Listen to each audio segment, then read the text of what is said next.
Gaza में Hamas के साथ युद्ध में इजराइल को झटके पर झटके लग रहे हैं। एक तरफ गाजा की एक सुरंग में 6 इजरायली बंधकों के शव मिलने से पूरे इजराइल में आक्रोश पैदा हो गया है। वहीं दूसरी तरफ उत्तरी बॉर्डर पर हिजबुल्ला इस जंग में आग में घी डालने का काम कर रहा है। हिजबुल्ला के ड्रोन, रॉकेट और मिसाइलें इजरायली सेना को रह रह कर दहला रहे हैं। यहां तक कि आईडीएफ की तरफ से पलटवार करने के बावजूद हिजबुल्ला और ज्यादा आक्रामक हो चुका है और अब इस पूरी जंग का रुख बदलता हुआ दिख रहा है।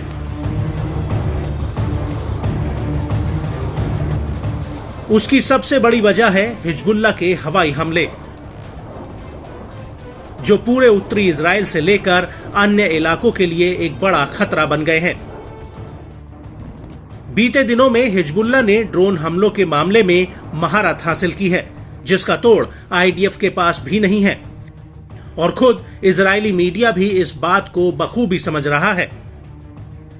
दरअसल इजराइल के चैनल 12 ने अपनी एक रिपोर्ट में कहा कि हिजबुल्ला का एयर डिफेंस सिस्टम इजराइल के एयर डिफेंस सिस्टम पर हावी होता हुआ दिख रहा है।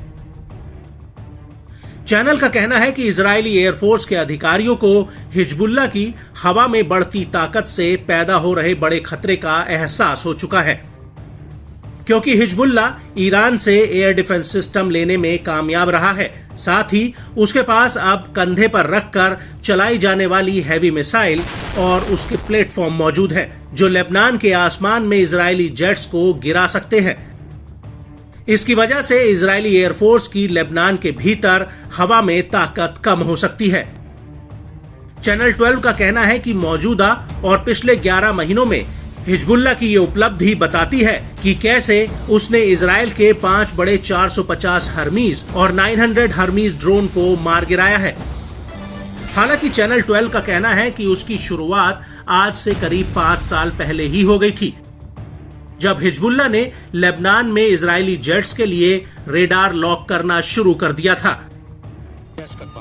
2019 में आईडीएफ के एक ड्रोन से दागी गई मिसाइल को हिजबुल्ला ने डिटेक्ट कर लिया था। इसके अलावा 2020 और 2021 में हिजबुल्ला ने ऐसी कई मिसाइलों को डिटेक्ट किया था। हालांकि हिजबुल्ला के पास इस तरह की इंटरसेप्टर मिसाइलें कहां से आई, ये भी बड़ा सवाल है। लेकिन चैनल 12 का कहना है कि हिजबुल्ला के पास ये मिसाइलें सीरिया होते हुए समुद्र के रास्ते पहुंची हैं।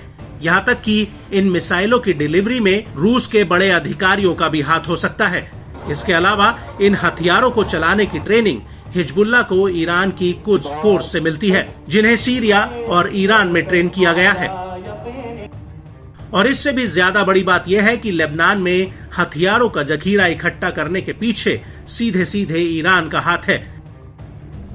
यहां तक कि वो गाजा में हमास को भी हथियारों की सप्लाई कर रहा है, जिससे हमास के लड़ाके अभी तक मैदान में डटे हुए हैं।